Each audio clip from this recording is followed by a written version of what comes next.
Et les étoiles aussi. Hein? Comment lire la Bible à un niveau plus élevé? Genèse 1, 14, Dieu dit encore que les luminaires apparaissent dans l'étendue des cieux pour faire une séparation entre le jour et la nuit et devront servir de signe. Et pour les époques, et pour les jours, et pour les années. Ça fait bien des « et », là. Et ils devront servir de luminaires dans l'étendue des cieux pour éclairer la terre, et en fut ainsi. Et Dieu se mit à faire les deux grands luminaires, le grand luminaire pour la domination du jour, le petit luminaire pour la domination de la nuit, et les étoiles aussi. Et aussi les étoiles. Ah!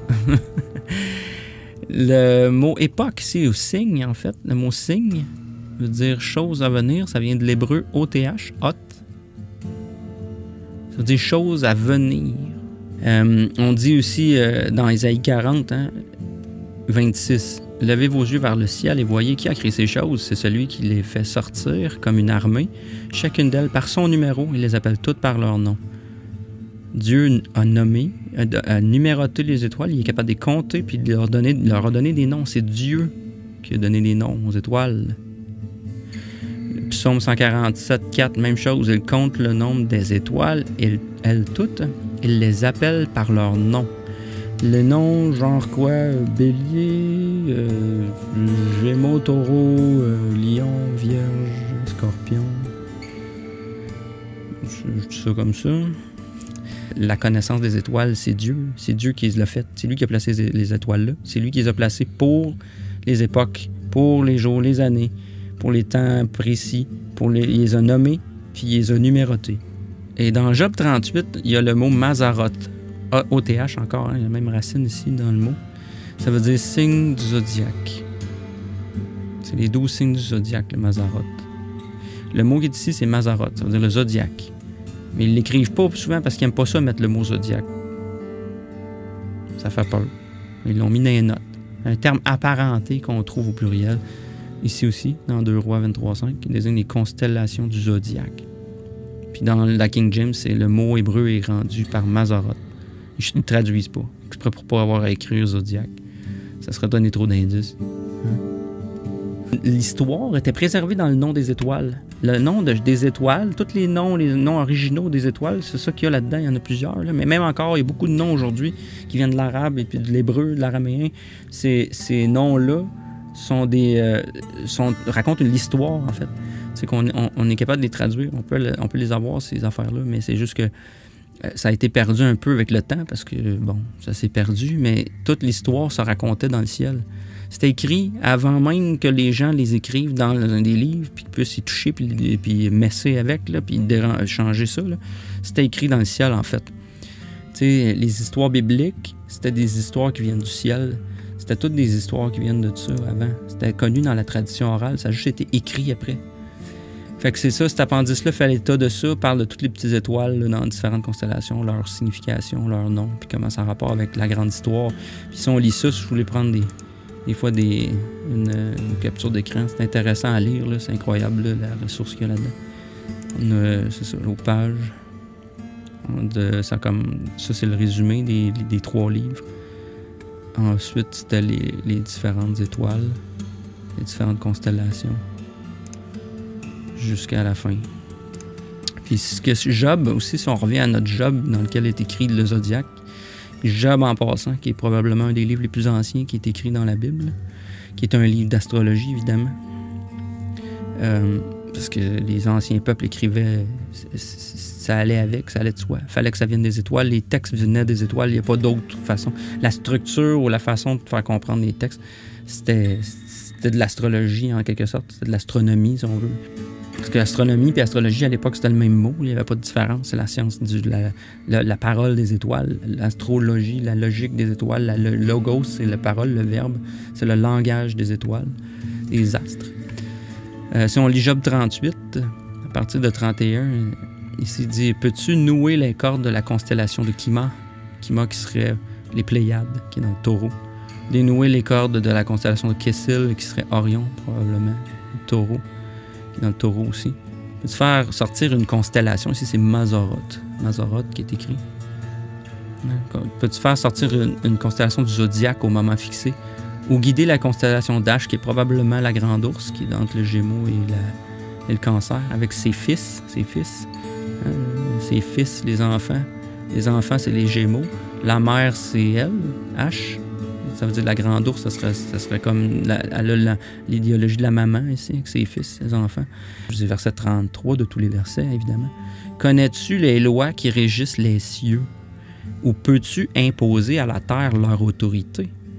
Là, ici, c'est Dieu qui parle à Job, là, puis il est en train de dire, est-ce que tu connais les lois du zodiaque, dans le fond? Est-ce que tu connais les lois des planètes puis des étoiles? Est-ce que tu peux imposer à la terre leur autorité? Ça veut dire qu'ils en ont une autorité. Ça veut dire qu'ils ont une puissance sur la terre. Ou même dans une autre traduction, qui est encore mieux que celle-là, là, ça dit, verset 33, « Es-tu parvenu à connaître les ordonnances des cieux ou pourrais-tu établir son pouvoir sur la terre? » Ça veut dire que les cieux, les ordonnances des cieux, les étoiles, le zodiaque, ont un pouvoir sur la terre. C'est une autorité sur la terre. Tu peux-tu, toi, Job, faire ça, toi? Es-tu capable de savoir c'est quoi la puissance des étoiles? Est-ce que tu connais ton zodiaque, Job? Peux-tu élever ta loi? Puis là, il continue. Qu'est-ce que tu penses qu'il fait, là, Dieu? Il parle à Job d'étoiles puis de zodiaque là, pour lui donner une leçon. Là. Pourquoi il parle de ça? Après ça, il s'en va puis il dit qu'est-ce que vous pensez qu'il va faire après? Il parle du zodiaque. Peux-tu élever la voix jusqu'aux nuages pour que les trombes d'eau te recouvrent? De l'eau qui tombe, les verseaux. Peux-tu envoyer des éclairs? Vont-ils venir te dire, nous voici? Qui a mis la sagesse dans les nuages? Ou a donné l'intelligence aux phénomènes célestes? Qui est assez sage pour compter les nuages et renverser les genres du ciel? Quand la poussière devient un torrent de boue et que les mottes de terre se collent ensemble? On parle du Verseau, clairement ici, les nuages, la sagesse, l'air, les phénomènes célestes, l'air, sagesse, genre du ciel, torrent, pluie. Ensuite, évidemment qu'on s'en va dans le lion, le signe opposé. Ça, c'est un pattern qu'on va voir tout le temps. Les deux signes opposés. On s'en va dans le lion. Après, peux-tu chasser une proie pour un lion ou satisfaire l'appétit des jeunes lions lorsqu'ils se tapissent dans leur repère ou se tiennent en embuscade dans leur tanière? Qui prépare la nourriture pour le corbeau? Corbeau, c'est une... Il est ici, le corbeau, Corvus, c'est une constellation à côté du lion. Ben oui. Hein? Qui prépare la nourriture pour le corbeau lorsque les petits appellent Dieu au secours? Et erre ici et là, parce qu'il n'a rien à manger. En 39, après le prochain chapitre, « Es-tu parvenu à connaître le temps fixé où enfantent les chèvres de montagne du rocher? » Les chèvres de montagne, je dis Capricorne, terre, rocher, montagne. Observes-tu quand les biches mettent à bas les biches, encore le Capricorne hein, dans la montagne, dans les douleurs? Après ça, il va retourner dans le Cancer et dit est-ce que tu comptes, c'est le contraire, c'est le signe opposé. Est-ce que tu comptes les mois lunaires, hein, la lune? C'est le maître du. C'est le maître du Cancer. Puis c'est aussi. Est aussi dans le Capricorne à travers la haute prêtresse. Où es-tu parvenu à connaître le temps fixé où elles enfantent? Hein? Elle enfante. Le Cancer enfante de son scapegoat, celui qui s'échappe, hein, le petit vlimeux. Elle se courbe et quand elle expulse leurs petits, hein, les crabes, Cancer encore, la mère. Quand elle se débarrasse de leur douleur, hein, leurs fils deviennent robustes, les Capricornes, hein, ils grandissent en pleine campagne, où ça pourrait être le taureau, robuste. Là. Ils sortent et reviennent plus vers elle. Qui a libéré le zèbre? Qui a envoyé libre le zèbre? Et qui a délié les liens de l'âne sauvage? Acellus borealis dans le Cancer est là. C'est l'âne dans le Cancer. Donc là, on parle vraiment Cancer ici. Là. Il se rit du tumulte de la ville, les bruits du chasseur à l'approche ne les entend pas. C'est peut-être Orion, là, ça pourrait être Sagittaire, mais je crois que c'est Orion parce qu'il est dans le taureau à côté. Ça serait ici après le Gémeaux. Ensuite de ça, on a quoi? Il explore les montagnes pour trouver son pâturage et en quête de toutes sortes de plantes vertes. Le taureau, c'est assez évident, le taureau sauvage voudra-t-il te servir ou passera-t-il la nuit près de ta mangeoire? La mangeoire, c'est dans le Cancer. C'est le Beehive Cluster. C'est encore les mêmes étoiles que la ruche. Attacheras-tu le taureau sauvage avec ses cordes dans le sillon? Heurseras-tu les basses plaines derrière toi? Il faut se rappeler que le zodiaque, ça servait beaucoup pour... c'était les païens, hein, les paysans qui cultivaient les champs. Il fallait qu'ils sachent quand est-ce planter, quand est-ce récolter, quand est-ce faire les choses, les saisons, suivre les saisons. Ça nous dit, c'est ça. C'est ça que ça nous dit aussi, là. Mettras-tu ta confiance en lui parce que ta force est abondante, hein? Le taureau, la force abondante, et lui abandonneras-tu ton labeur? Est-ce que tu vas y laisser ton travail au taureau? Hein? Le travail, encore, l'archétype du taureau. Comptes-tu sur lui pour ouais, c'est ça. Comptes-tu sur lui pour qu'il rapporte ta semence? Tu sais, l'opposé du taureau, c'est quoi? C'est le scorpion, c'est la semence, c'est les parties génitales. Hein? Fait que c'est le contraire du taureau. C'est ça, ça va ensemble aussi. Après ça, l'aile de l'autruche femelle a-t-elle battu joyeusement ou a-t-elle fait des peines de la cigogne, Cygnus? Cygnus, qui est à côté du Verseau, à côté du... c'est dur à dire, c'est ici, en fait, là, on le voit en haut. Tu as Sagittaire, Capricorne, Verseau. On les a ici aussi. Et la lyre, qui est en fait un oiseau. On a aussi ici, là, Sagitta, on a Aquila, on a Cygnus. Quand elle abandonne ses œufs à la terre et dans la poussière, elle les tient au chaud. Je pense qu'ici, on parle des œufs, c'est encore une référence au cancer. On les met dans la terre du Capricorne, qui est son signe opposé. Il faut faire attention pour ne pas les écraser. Une bête sauvage des champs. On est dans les bêtes sauvages ici. Capricorne, c'est les bêtes sauvages. Elle se montre dure pour ses fils comme s'ils n'étaient pas les siens. Au temps où elle bat des ailes en haut, elle se rit du cheval et de son cavalier. Regarde, on a parlé d'Aquila, du Cygnus. Cygnus est ici. Puis après ça, on va parler... Elle se rit du cheval et son cavalier. Peux-tu donner au cheval la force? Peux-tu revêtir son cou d'une crinière frémissante? Peux-tu faire bondir comme la sauterelle? La dignité de son ébrouement est effrayante. Il piaffe dans la plaine, exulte avec force et sort à la rencontre des armes. C'est Pégase. Hein? On a Cygnus, Pégase. Puis ici, la sauterelle. La sauterelle, c'est Lacerta.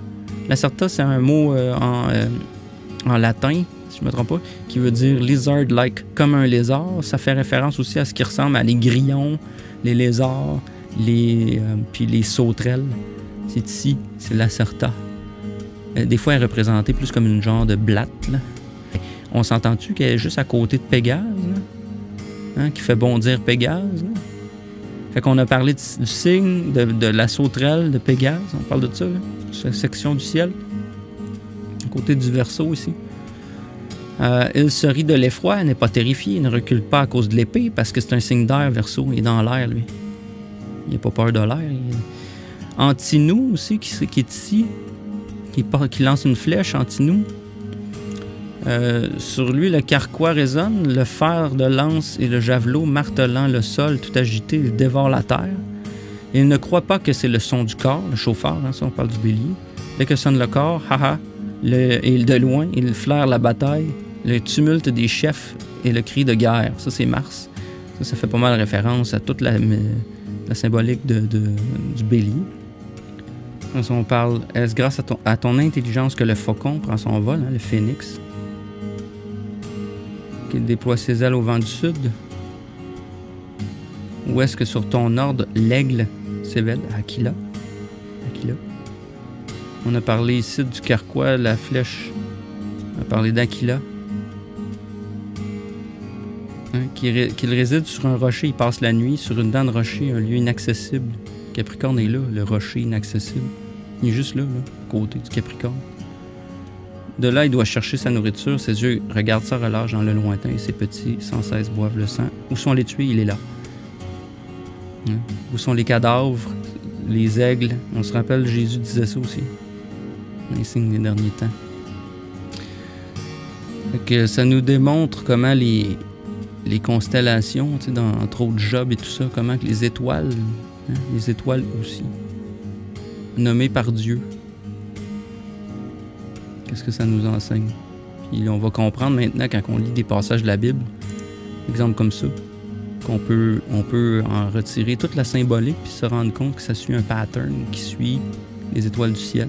C'est une des façons de lire la Bible. Je ne dis pas que c'est la seule, parce que dans le sens anagogique, l'anagogie, c'est que ça contient plusieurs...